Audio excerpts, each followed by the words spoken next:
Welcome, everybody. Thank you so much for checking out our OTK podcast. I am your host, Caleb, and this awesome gentleman right here is Mr. Don Wettrick, the famous or infamous, depending on who you are asking. I'm so excited about this interview because Don is absolutely revolutionizing the educational space in innovation and what education really looks like. He has a program called StartEdUp, and he's doing absolutely incredible things with students in public schools. We're going to give him an opportunity to talk a little bit about that. But he also has a podcast for his StartEdUp program. He's already had the amazing opportunity to interview some of my heroes between Gary Vee and Seth Godin and John Acuff, and the list goes on and on and on. He speaks all over the country to teachers and classrooms and superintendents.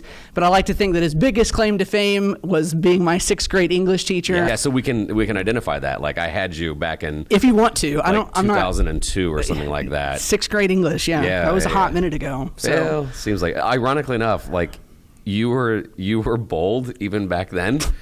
Because like at the time you were a little guy, right? You bloomed later, and so this little guy comes in here spouting his opinions and always wanting to read out loud. And so it does not surprise me that you have a podcast and that you're bold. So kudos, you haven't changed in a good way. I wanted to share a story with you Sure. about that stage to see if you remember this, because I'll go ahead and do some bragging on Mr. Wettrick, because I consider you to be one of the two teachers in my life that made me not absolutely despise education as a whole and give me a little bit of hope. Yeah. And I remember, I'll see if you remember the end of the story. I don't expect you to. It's been a long time.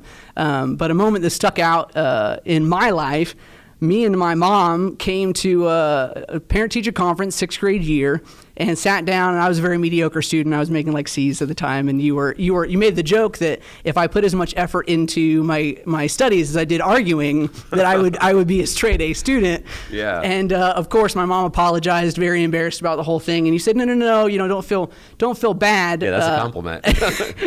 Well, and that's where I'm going. You said, don't feel bad. He gets a little bit annoying, but I really enjoy the fact that he keeps me on my toes. And my mom laughed and said, well, that's good, because you're the last teacher we've seen, and you're the only one that has appreciated the fact that he argues. Do you remember what you said in response? I'm sure you don't. No, off the top of my head, Okay. but I do remember that conference, though. Okay. And so what you said in response really changed my life. You said, well, I'm probably the only teacher that enjoys it because I'm the only teacher that doesn't lose to him.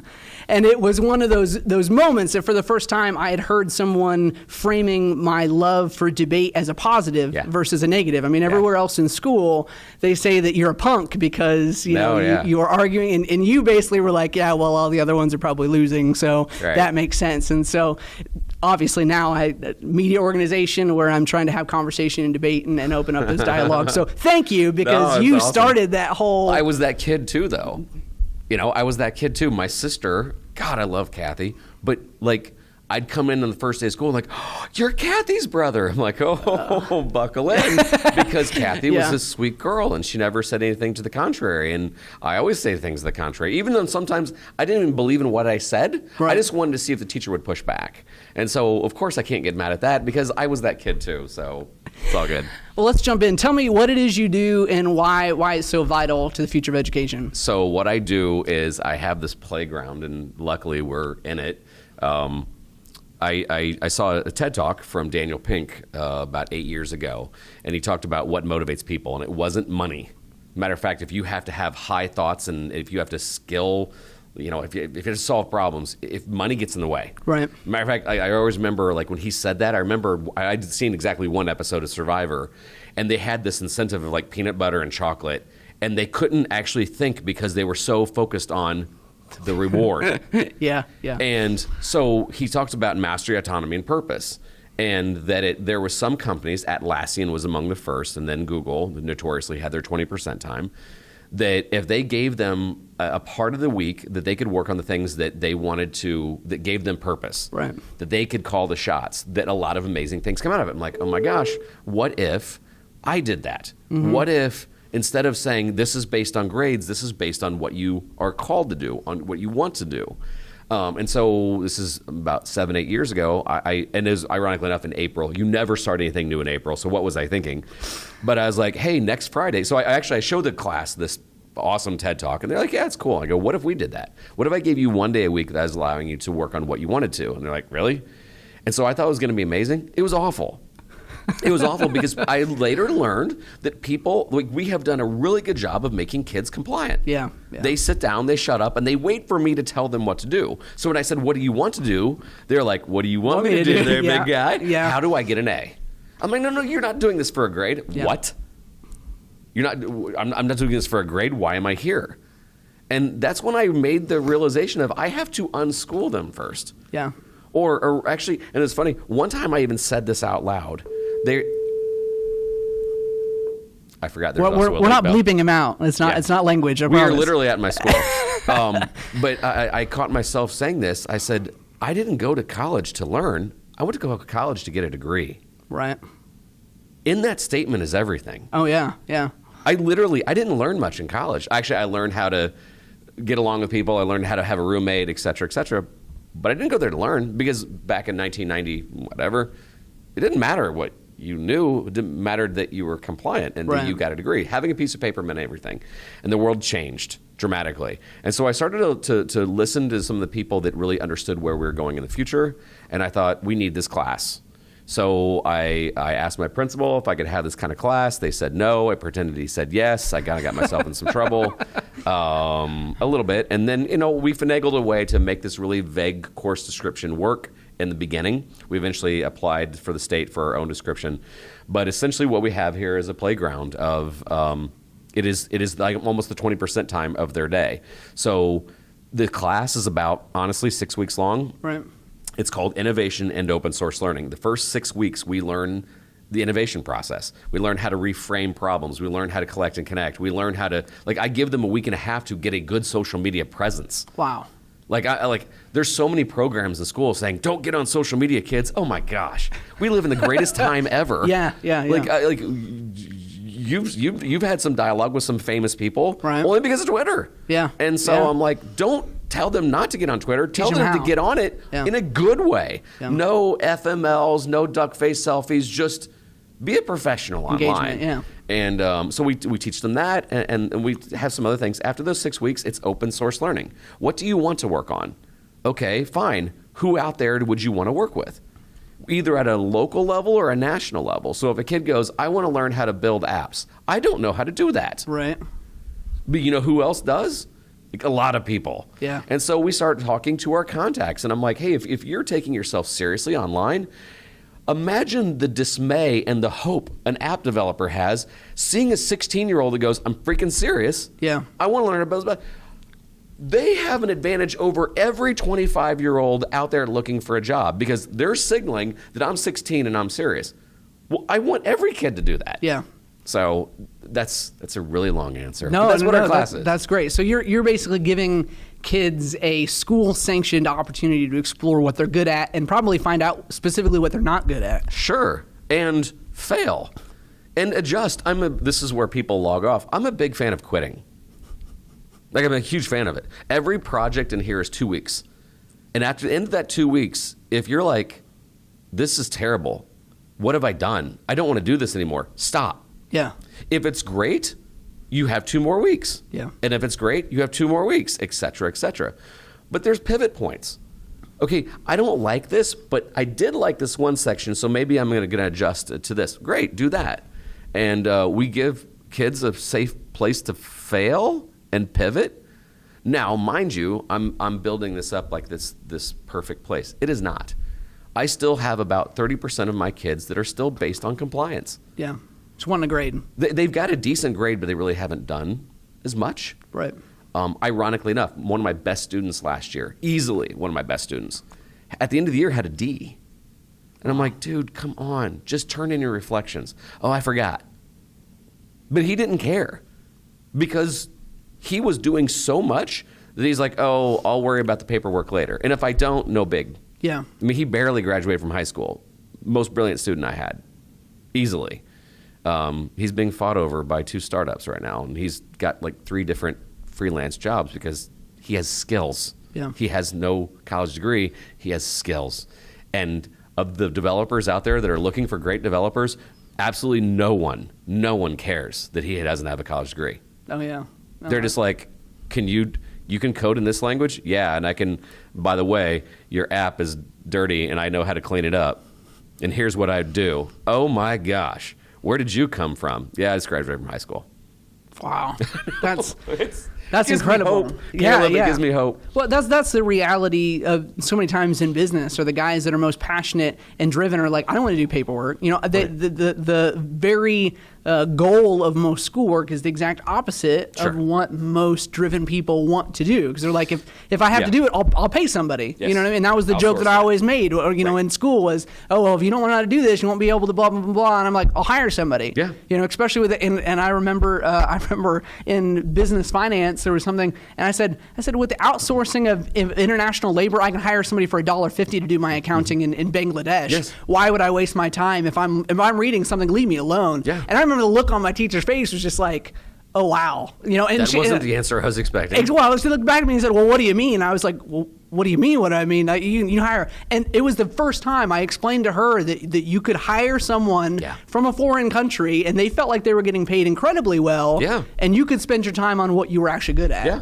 And Fiverr wasn't even around then yet. Exactly. I mean, there was, and that was, for sure. Yeah. So what would you say is the most surprising part of the transformation? Is it the kids that, love straight A's and struggle that surprises you most, or the kids that are nearly flunking out? What shocked you most about? I think what shocked me most is that, and this is me getting on a soapbox, and at 5'8", I need to, that most people prefer their prison cell. They don't want to change. They like conformity. This is the place where you can go and do what you want. What do you want to do? I don't know. Matter of fact, we kind of have a litmus test. And again, a lot of times my students start to think for themselves, which makes them dangerous, which makes them wonderful, but it takes a while for that to happen. Right. That at the beginning, they just want that grade. But our litmus test is ask somebody what they're passionate about. 90% of the people will tell you somebody else's dream. What are you passionate about? The Colts. Cowboys. That's crazy. What are you passionate about? My favorite band. That's somebody else's journey, bro. Yeah. Well, I'm a really big fan of Star Wars. Me too, but I'm not passionate about it. Right. I'm passionate about my work, and I'm passionate about my wife, passionate about my kids, passionate about my faith. That's all cool. That's what I'm doing. Right, because they're yours. Whether LeBron made a goal last night, good, awesome, but I'm not passionate about it. Yeah. And I think what I'm wanting more people to see is this faux reality that somehow, and ironically enough, social media is partly to blame, that somehow their success is your success. It's not. Yeah. And that's what makes people feel empty inside. They look at we won last night. No, you didn't. You sat in bed in your underwear last night. Yeah. And now that creeping feeling that gets in the back of your head of, I'm not doing anything. I'm complaining on my keyboard that the world stinks. Okay. What are you doing? Yeah. And I think that annoys people in the back of their head. I think that's why, it's not the only reason, but I think that's why a lot of people are depressed. I think the greatest waste of human potential is Facebook. I know people that spend hours a day looking to be offended. What did Donald Trump say today? Probably something stupid. Probably something stupid. Yeah. But you know what? If I'm going to give him that much of my time, he has power over me. He doesn't have any power over me. He should pay you for that much time that you're devoting to his campaign. If the people that I know that are the keyboard warriors spent time being the change that they wanted to see in the world, instead of saying everybody else should be the change they want to see in the world, that's good. They would start making an impact. Yeah. But no, they're going to spend hours. Oh, somebody said this yesterday. Okay. What did you do? Well, I complained about it. I gained awareness. A little bit of awareness is okay, but what are you doing? Well, nothing. Well, that's why you're not fulfilled. That's incredible. So let me ask you this, because a lot of what you do is based around business and connecting students with businesses, right? Mm-hmm. So how far away do you think we are before schools, and I want to clarify the way that I'm using this word, how far away are we from having public schools more or less privatized? And what I mean by that is large companies coming in and saying, we want to sponsor your school. And by saying company, you mean Amazon. faster. Amazon, Google, faster than you know. Faster than you know. The reference that is perfect to me is everyone gives me a hard time that I eat so much McDonald's. I eat it every single day. And my mom a couple of weeks ago found a picture of me at like 6 years old in a McDonald's shirt. And, everyone thinks, oh, you as an adult now love McDonald's. No, at some point, McDonald's was good enough at marketing and advertising and brand awareness that they hooked me at 6, and I've been eating ever since. So how long do you think it is before brands start to realize that the best ROI is going to be in sponsoring schools and hooking people when they're 9, 10? Well, you already see it. Most schools are either Chromebook schools, Apple schools. A lot of times Chromebook is to say Microsoft schools. Amazon education is starting to grow. So you're already starting to see it, but I think you'll see it more and more. These other little things that you may, have gone by kind of unnoticed, like WeWorks is a national chain of co-working spaces. They're trying to launch their new school. So a startup guy can have a kid go with him to work, and they can go to their little startup school. And heck, Google employees, they take their kids to work because they have their own school. And I think that they're all placing small bets because I think we're at a tipping point where a lot of people are now saying, okay, public school, we've had it. Right. You innovate or die. And it's I understand, but for the record, we are here in a public school. So it can be done, and I'm really proud of where I am. Hashtag Noblesville Schools. There you go. Love what I do here, and I think that I'm lucky to be here. But in the sense that they also had the vision, they want to move forward. What I have found, tragically, is the bookends of education are where it's really difficult. I've seen more, being honest, more middle-class schools wanting to adapt. The bookends, though, don't want to. So the very low end, the poverty schools, I understand why they want this, but they are tripling down on compliance. And a lot of that is just for safety. Oh, yeah. Our state scores are higher this year, and that's because that's their funding model. And we had 23% less violent acts, 10% less expulsions. I get it. I want a safe school. But which came first, the chicken or the egg? Did the kids not like school there because it was all about compliance and being locked down? Right. Or did the school have to be locked down because the kids were out of control? It's good. It's a tough one. So I understand, but they still have to make that pivot and that model to school should be a place where you want to go, that you're excited about. And we've seen pockets of high poverty areas have a charter school come in. Right. And in some cases, it's a bag of tricks. I'm not here to say all charter schools are created equal. Some are awful. For sure. But it has been proven. Then on the other end, you have the college preparatory schools where, of course, we're going to do it the same way. Have you seen our alumni? Yeah. Memorization, bro, our kids are going to go to law school. We don't need this innovation-y thing. It's a fad. It's a trend. It's not. But they're not going to listen to Gary Vee. He's full of it. Right. He's not a lawyer. Right. So those bookends are I think, going to be the laggards. And I think that middle area school is going to be the ones going, which ironically enough, because it's the middle class, is the one that's suffering the most. So do you think that the, quote unquote privatization or the branding of schools is going to be the way that the public school can keep up with charter schools? Because when you look at the red tape the schools have to go through, a private school wants to put your program in place. If a principal wants to do it, they can do it tomorrow. Yeah. If a principal wants to do it, in a public school, the level of work that has to go into it, educate me if I'm wrong, but I assume that the level of red tape. This is exactly the conversation I had with Gary off air. Okay. And he's like, what are you thinking?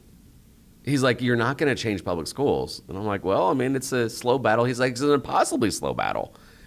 He's like, a lot of times they need a year to talk about it and maybe another year to vote on it.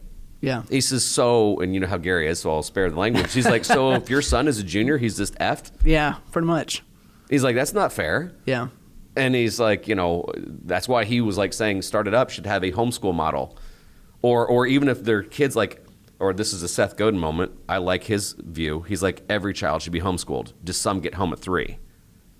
And that's exactly the Wettrick household. All Wettrick kids are homeschooled, but they all go to public school. That's good. So, yeah, I love Seth Godin. You're right, though. it's nobody's fault and everybody's fault. Yeah. And where I think that you're going to see the most disruption is that pain in the butt teacher. They're just pokes and pokes. Or that pain in the butt superintendent and principal. Yeah. Where you have the collection of the three is the reason why I get to do what I do. Yeah. I started doing things that were provoking some, and the principal and superintendent is like, welcome. It's okay if you offend some. That's all right. Wow. And it's really rare. And again, kudos. Dr. Beth Niedermeyer at Noblesville Schools and Jeff Bryant as a principal, kudos to them because they put up with me. I really am sorry. Because on any given day, I put my foot in my mouth or I'm kind of opinionated on things. And, sometimes we get it's easy for you because blah, blah, blah. True. I get some pushback on, easy for you because you have complete support. Absolutely. Yeah. But instead of getting mad at me for it, how about you show your superintendent it works there? Yeah. In central Indiana, which no offense to Indiana, right. We're not like the beacon of right. innovation. Which ironically enough, we've been stealing really innovative companies from other parts of the country, California, because we are starting to change. But at any rate, I think that highlighting, and this is the thing I love about social media, those, and I hate the term rock star teacher, but those rock star teachers that are out there now have an amplification tool. They're like, hey, check out what I'm doing in my classroom. And now people are like, oh, dang, okay.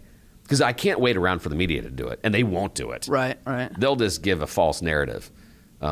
By the way, schools are not bad. They're not that bad. Right. They need improving, yes. Not all of us are going to have gun violence. Not all of us are going to be on lockdown. Like most schools are good. Yeah. Not great yet. Like we have a way to go. But this narrative that, yeah. So is branding the key for public schools to be able to bridge that gap between what a private or charter school can offer? I mean, because if somebody else is footing the bill, the vote is going to be infinitely easier, I would assume, right? If somebody says, hey, if you're willing to come in and have a computer class sponsored by Google, and one time a semester you get to interview an engineer and we'll pay for it all. Yeah, and then that's when but that's also when feelings get hurt and or money under the table kind of thing. So yes, as long as it was with complete transparency and brand agnostic. So sponsorship in the form of you can sponsor some projects. Right. Like I will selfishly take like Microsoft. You want to fund a trip out to, I mean, seriously, you want to fund a trip out to Redmond, Washington, and some of my students can work with some engineers. Yeah. I will take that money. Well, actually, my school will take that money and fund that trip as long as we're open to a, Google wants us to go out to Palo Alto. Great. I would have a hard time saying the school is sponsored by. I'd have a really so you don't ever think that there'll be an Amazon I think school? There will be. I mean, I guess I should. Do you think that there will be a, yes. Like for example, Novaville's high school sponsored by an Amazon on the side of the building? I think that's happen. coming? Yeah. I don't like it, but I think that's coming. And I think that company you just said will be the one.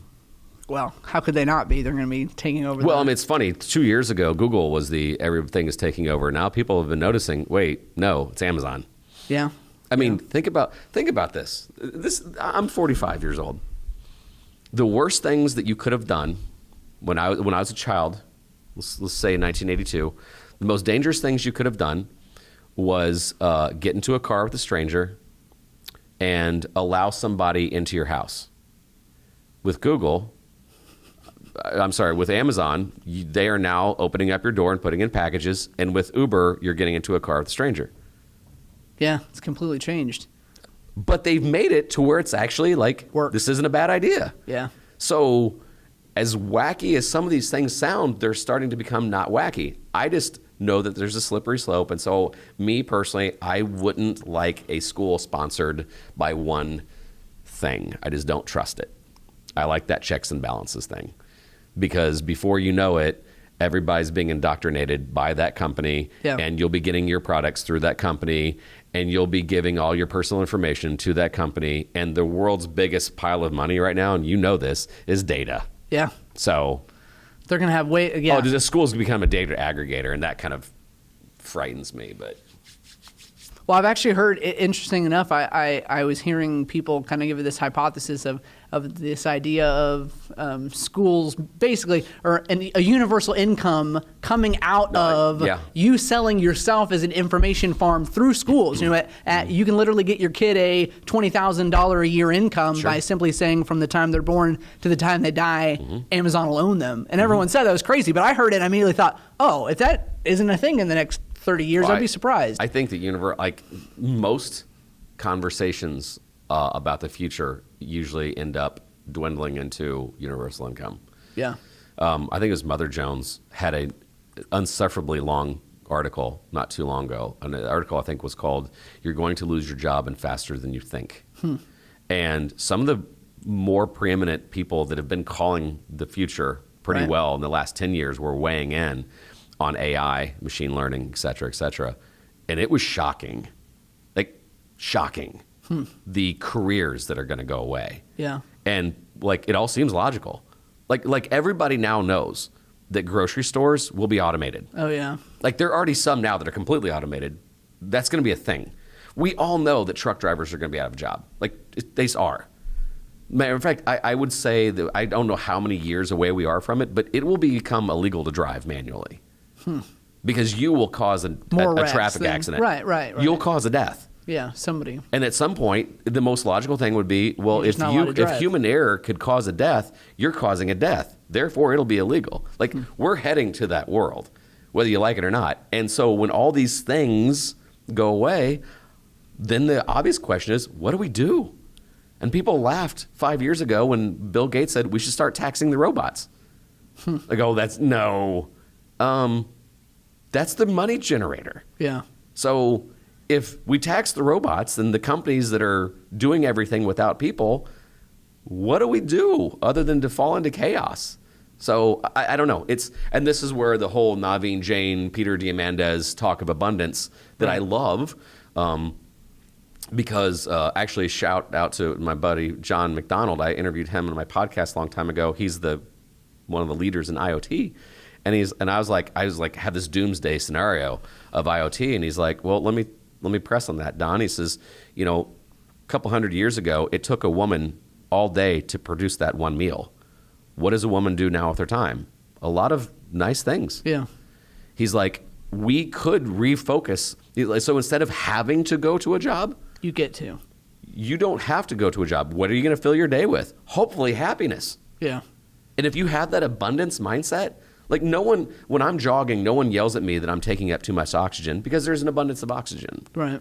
And if there's just money, maybe we can focus on, I don't know, doing things that make us, But this is such a huge mindset change. Because if you go out to an Indian reservation, and it's depressing because you don't have to have a job. They provide you funding because you're on an Indian reservation. For sure. And I'm like, so I've seen that whole you don't have to work, and it's not great. But if everybody goes that model, I don't know.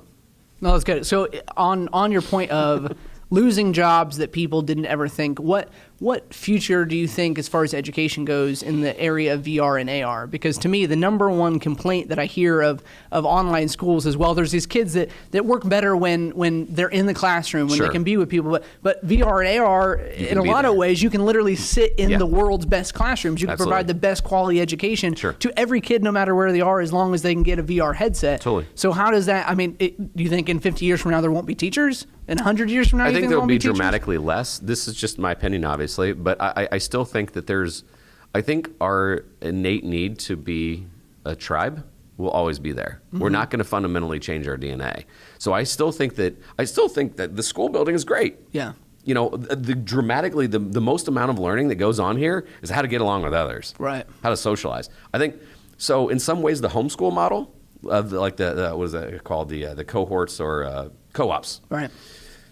Study at your pace, study the things that mean something to you, study in a small group of 2 or 3, get together as your co-op to be social, also bounce ideas off each other. Maybe that's it. I don't know. But I do think that we all learn at the same pace, we all learn in rows and desks is laughable. Yeah. Laughable. So I think that we're going to be a lot more collaborative based in the future. So yes, by that definition, the amount of teachers will probably go down. Well, what will education look like? I mean, what kind of opportunity is the VR? Because you look at, you and I were, before the camera started rolling, we were talking about a book where I was able to learn more from one individual in an hour about the period of the Civil War than I feel like I did. Yeah. What kind of exponential growth can we see in the intellectual prowess of the human race when everyone is being taught by the top? And then the other side of that, how much danger when we pick one person to be the specialist and teach all of our kids. I don't think that's going to ever happen, though, just because now more than ever there's more choice on everything. Yeah. So first of all, the market is the market. Right. So if it is done by one group, it's because that must be a heck of a product. Right. But for the most part, there's always competition. So right. I don't think that'll be an issue. But I do think that just how we pace things and how and what we learn, that's the other thing I'm scared about. Like we are now kind of seeing a return to like the Squire thing. Right. Internships now are starting to be looked at a lot more by schools. Also, shameless plug, Noblesville's got a great internship program where we want you out of the building as well. It's awesome. That's good. But the other slippery slope of that is that when people start throwing everything out, well, I'm only going to focus on tech. No. Right. That's why I'm always wanting to say, like, what I do in this class is to enhance education, not to replace it. Mm-hmm. I still dig the fact that you cannot be innovative if you don't have some basic math. You can't read. Right. Yeah. You can't be innovative. You can't read. Understand history and what the dangers are. Although the amount of things we're not teaching is also, like, it is scary to know that the curriculum we have is still from 1890. Oh, yeah. It drives me nuts. Everybody's like, we should teach more kids about money and finances in middle school. I agree. We've been saying this now for 15 years. And I'm not sure it was when I had you. Eventually, I had a thing called Fiscal Fridays. And it was right when I was transitioning from 6th to 7th, so I probably didn't have it. Like, towards the end of my middle school career, I was doing things called Fiscal Fridays, where I was teaching economic concepts, because I love management. Like, it's my jam. Yeah. And, but, like, I hear this every year. We should teach kids how to spend and save money. Yeah. Why are we still saying this? Kind of like a TED Talk that says, what if? Well, dear God, quit saying what if and just do it, man. Well, and for me, the problem is, even when schools try, in Greenwood, where I attended, they felt like they were like cutting edge when they had that, they had a whole school-wide program where they gave you a certain amount of imaginary dollars and then you had to go spend it. Were you there during that? The reality store. Right, the reality store. Which I love that, by the way. It was a great idea, but I just couldn't help but laugh that they were teaching us how to write a check and having this whole check system. And I remember having not seen my parents write a check for, 7 years to that point. And I'm like, why are we not talking about, to me, even as a kid, I kind of laughed at this because I'm like, this isn't how the real world. There's online banking, right? Exactly. And so they were making us keep paper ledgers and all of these things. And I thought to myself, even when a school actually technically for their field is cutting edge, it takes so long to get anything done that it's like, Yeah. It's Although to their credit, they were at least identifying a concept of you should probably watch what you spend. Oh no, it was wise. It was a good. You're right. It needs to be modernized. And actually, I'm glad you said that because a really good friend called me and said, I'm not sure what your language policy is, but she called me. She's like, hey, I just want to let you know that there's some people, and I know that by some people she felt this way. She's like, you're coming across like a real And I go, okay. And I respected her enough to go, I'm listening. She's like, look, you kind of take little jabs. And the people that are working under those like organizations take offense. And I'm like, oh my gosh, you're right. And she's like, just know that sometimes just introducing the concepts, you need to do it in a nice way. Right. So while I have an issue with some things in education, I've toned it down because I also realize it's not their fault. Yeah. And it's not. And so there are some really great people that are trying that just haven't gotten to where, this sounds terrible, but to where what we do here in Noblesville. Like, we are in the perfect condition where a superintendent principal said green light. And so she's like, just tone it down a little bit on how fast we need to change. And while I think that we're in a race against time, and while I think that, the market doesn't care about your feelings, I do understand her point. Some people are so into the 1980s mindset that just talking about these things they're just considering it for the first time. Yeah. So I try to be kinder in my messaging.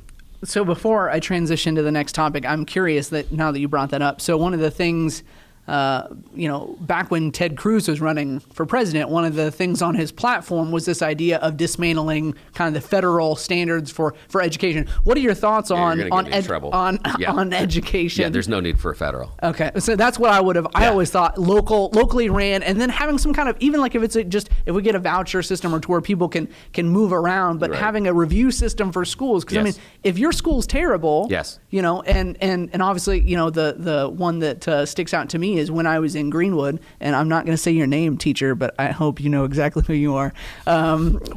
She threw a stapler at my head in class in front of 25 students with cameras, and I jumped up from my seat, ran to the principal's office. Ran to the principal's office, so pumped because I'm like, yes, she's going to get fired. She threw a stapler at my head in front of all of these people. The principal sat me down and looked at me and said, unless you have a tape of her molesting every single student in that class, I can't fire her. She's the head of the teachers union. And it was in that moment that I realized that literally school to school, you have a huge difference in quality of care, whether it's just like general teachers not throwing staplers at kids, or if it's, how quickly something gets implemented. So, I mean, is that larger bureaucracy, whether it be unions or whether it be government or whatever it is? I mean, is that a big part of what holds education back? I mean, yes and no. I personally think, boy, I'm trying not to offend. Don't get yourself into trouble. I mean, I'm not going to get in trouble. I just some people don't like this. I think some of our biggest culprits in lack of progress are colleges and parents. Mm-hmm. The old way of doing things is the way. My kid is going to memorize his way to Stanford, and while I understand that, they have 200 years of opinions that is the way. Right. And I can't blame them for that. But the lack of change sometimes is the unwillingness to change itself. Right. And our two biggest stakeholders are colleges are still pushing SAT. Mm-hmm. They're still pushing the College Board thing. You better take an AP class. Why? For the sake of the AP class. I could have taken an elective that I was interested in. Who has time for interest when you can take a weighted class? Your GPA will go higher. Yeah. And the parents buy it because they know that if their kid gets into a top 10 school, they will have a top 10 salary, which if you look at the data, they used to be correct, but that is starting to trend downward. I believe it. And they don't want to hear Gary.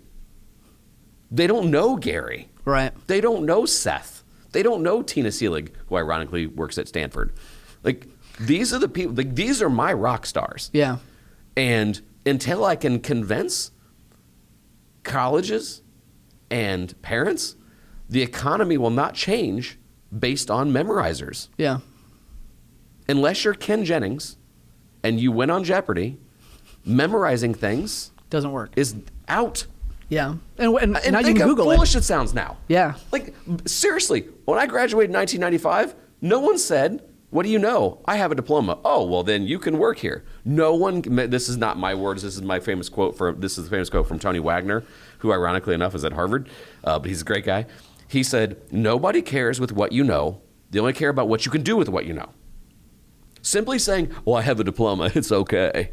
A lot of people have a diploma. Right. What can you do with it? A lot of useless people have a diploma. And so they're like, you either have skills, and that's not to say that you can't get great skills in college. I'm still a fan of college in some areas.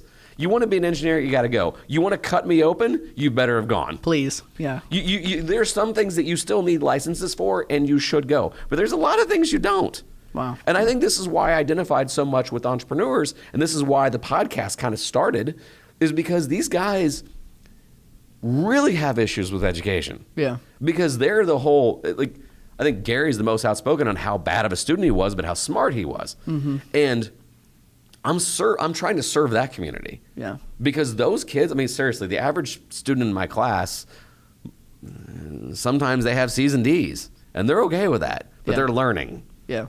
They're just not necessarily learning the things that they find not as interesting. Now, I'm trying to bridge that gap and still wanting them to like school. Right. But yeah, to circle back, I'm trying to convince more parents and colleges because they, I think, hold more of the strings than the bureaucracy of K-12. Okay. K-12 will adapt and bend to the will of the parent. Outraged parents and colleges. Or and this is maybe one of my favorite quotes from Gary was that it went viral when Damon John was with him, and he said, when are things going to change? He says, when carnage happens. Yeah. When you see massive unemployment and complete industries going away, then people will go, you know what we should do? Maybe we should change things. Yeah. When that happens, necessity is the mother of all invention. When it becomes necessity, when we have enough people that aren't prepared for what's out there, then we'll change.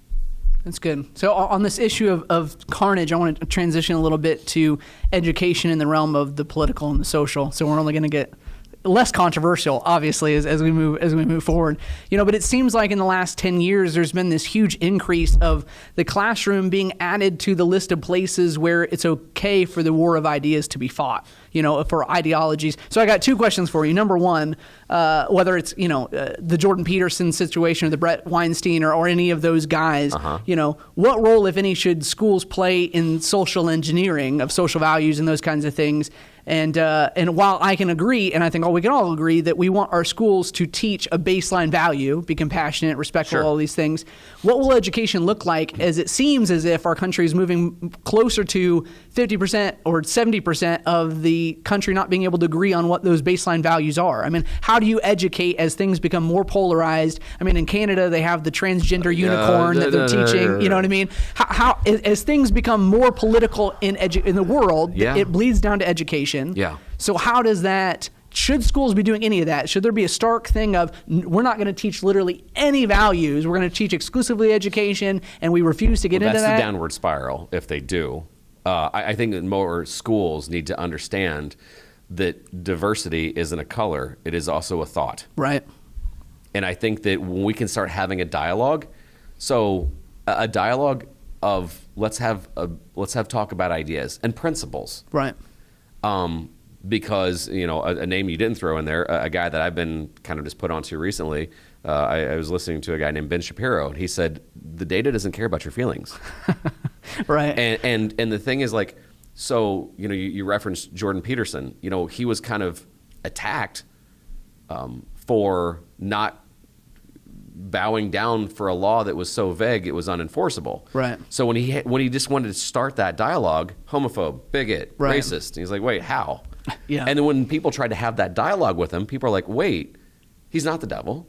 Wait, this is starting to make sense. Yeah. So I think that if schools are truly open to a dialogue, like, it's one of the things I love about this room that you're in, a lot of times we'll just have days set out for dialogue, bouncing off ideas.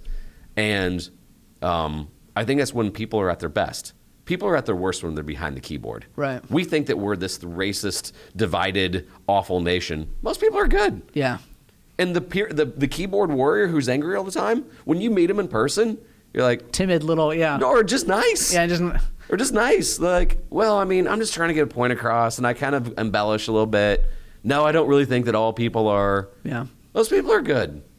Most people are good. And I think that thought police thing that we try to do is just a bad policy. Yeah. We're just afraid of it because of the overreaction that we see. Yeah. But we're starting to enter into a new time. I mean, right now, notoriously, we're as we talk today, last night, I'm not sure when this airs, Kanye lit up because he's making some statements that people are uncomfortable with. And Right. he says, that's kind of my point. Yeah, that's why I'm doing it. A different way of thinking, let's have a dialogue.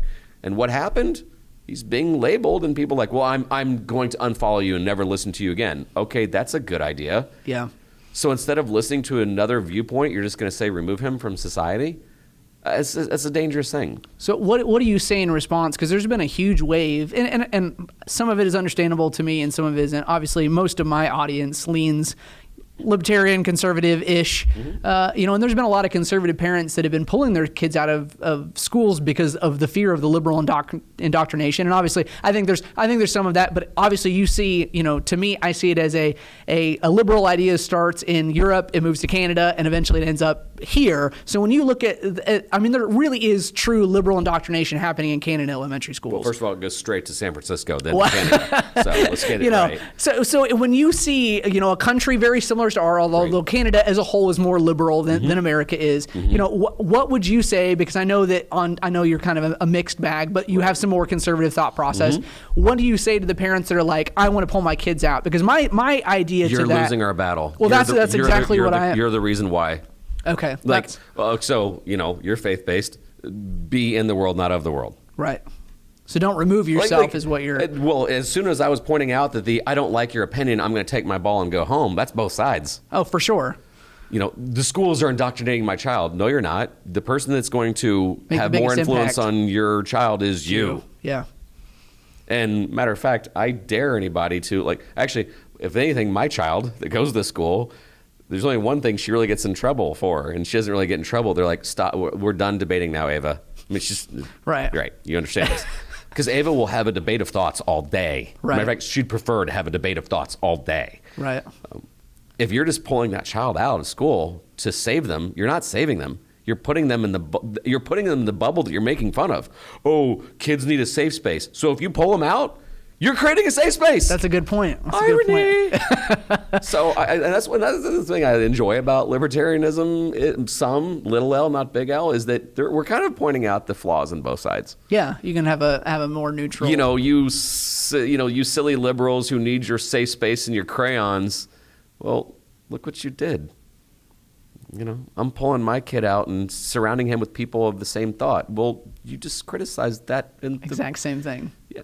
Start that dialogue. Now, if you have a school that fights that free speech, if you have a school, then we've got some issue. But also remember, you've got a power. Right. And this is why we're living in the greatest time ever. You get on Facebook.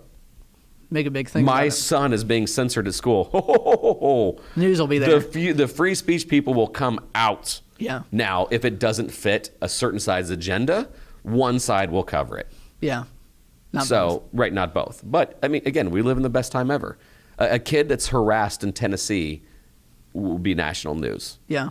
A kid that is suppressed in Oregon will be national news for the right reasons. Yeah. Exposing that crap. So on the other side of that issue, you know, speaking to anybody that may be more liberal that's listening, you know, there's been a couple of bills proposing the banning of homeschooling in California because of, they say, well, this is a way that people are being indoctrinated. They're not going to learn proper tolerance and all of these things if we don't make sure that they're integrated into the system. What would you say to a liberal that supports the idea that a parent doesn't have the right to, as an educator? You're silly. Okay. Because, first of all, personal freedoms are everything. Mm-hmm. And even though I was kind of poking fun at the hypocrisy, I also believe in choice. And if your son or daughter has to live into an area that the school is just bottom of the barrel, and I hate saying that because I love school teachers and I love schools, but some schools aren't doing it right. And if you were like, this is just terrible, it is your right to do what's best for your child. Right. And if they're going to try to ban that, that's Nazi Germany. Yeah. It's just, that's terrible. And I hate, you know what, I shouldn't say that because people throw that around so loosely now. It's so loosely that it has lost its value. So that is a bad idea. Yeah. That is indoctrination of the worst sort. Okay, so the last question that I have for you, there's been a massive increase that I've seen in this interest. People, 30 and under having an interest in communism and socialism, right? You see all the activist kids walking out with Chavez, T-shirts and all, t-shirts, all this kind of stuff. What role do you think, and maybe you don't want your program labeled like this, so you can tell me, but what role do you think programs like yours can play in showing the importance of capitalism? Because the comment I've always made is that you've seen a lot of socialists and communists over all the years, but none of them have been rich businessmen. Yeah. And there's a reason, So if you show kids what it takes to build a business, when you show them the level of effort that it took for that 1% to get to where they are, what transformation do you see, if any, as far as a student that maybe have been more interested in that, economic system changing their views once they see what it's like on the other side? What I'm trying to strive for is a balance. Right? So I want you to be successful, just not as successful. Fair. Conscious capitalism. Yeah. Right? I think that the people are like, communism's perfect if it's done right. No, it's not. Yeah. Humans are humans. No one's going to train for the gold medal if everybody gets a gold medal. because the gold medal then has no value. Right. It's just common sense. It's never worked because it won't. Yeah. Well, it's never been done right. Yes, it has. It's been tried again and again and again. It Yeah. doesn't work because, I hate to say this, humans are fundamentally selfish. Oh, yeah. It's called survivalism, right? You want just a little bit more for you because you want to be better. There's nothing wrong with that. The problem, or the solution that I really am seeking after, is I want people, like, this is when you have a project you want to work on in my class, we have the rule of thirds. And even though you're in photography, this is a different rule of thirds. Basically, my first thing is, rule number one is, are you passionate about it? Do you really love what you're working on? That's where most people stop on Genius Hour or whatever. Do you love it? Fine. Great. Check that box off. Number two, what skills are you acquiring? Mm-hmm. If you're like, I'm going to, I love movies, so I'm going to start a movie review blog. Okay. What skills are you acquiring? Well, I'm already a good writer. Then don't do that. Right. Grow yourself. Or get into video or have some sort of other genre that you're not familiar with. And then rule number three, does it serve somebody other than you? Mm-hmm. Because if you want to be sustainable, be nice. Yeah. The doesn't last. Even if it's like have you noticed that Justin Bieber's getting nicer? Do you know why? Because if you want to be sustainable, you have to be nice. Yeah. The totally aloof, everybody's stupid except for me, celebrity, they go away fast. Yeah. So the same thing in capitalism. It's technically, and I hate to sound this way, but it's technically a good business decision for you to be nice. Yeah, yeah. The top down, our car comes in black or black. The Ford days, that's done. Yeah.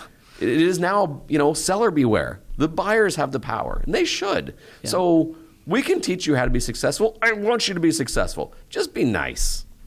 It's not that hard. That's good. Yeah. So much wisdom. Well, Mr. Wettrick, I can't tell you how much I appreciate you being on the podcast. If so people you're wanted, 27 now? Yeah. You can call me Don. I feel the first time when I said Don at the beginning, I was like, oh, that feels weird. Ironically enough, this is how much we pivoted. Most kids, if you come in here during class time, they just call me Don. It actually it weirds people out. So a lot of times when we have other guests, they're like, Mr. Wettrick, because I don't really care as long as they're respectful. Like, Don, I really need this computer real quick. Okay, I'm not going to correct them and say that's Mr. Wettrick to you and me. I don't care. Well, maybe that's why I liked you when I was a kid, because you were so much cooler than all the other teachers. I'm not cool. No, I'm not cool. I'm careful by that, because sometimes cool means you didn't expect. Yeah. You didn't have expectations. I expect for them to do something. So I don't know. I'm guarded about the cool word. No, that's incredible. If people want to support you, find you, check your stuff out, give me a shameless plug of where they can find you. Twitter at Don Wettrick. That's DonWettrick.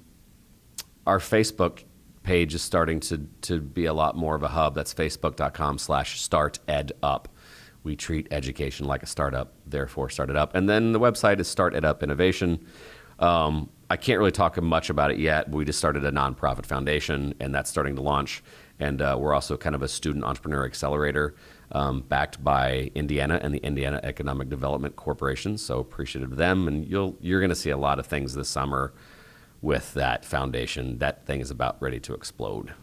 Awesome. Well, guys, make sure that you check out all of Don's material. It is absolutely phenomenal, and I wouldn't have interviewed him if I didn't believe that he was on the forefront of something incredible. I know I suffered through education all of the years. I hated every second of it. Duct staplers, from what I and duct staplers. And so, if you have time, check out his social media stuff. Check out his website. Oh yeah, the podcast. Duh.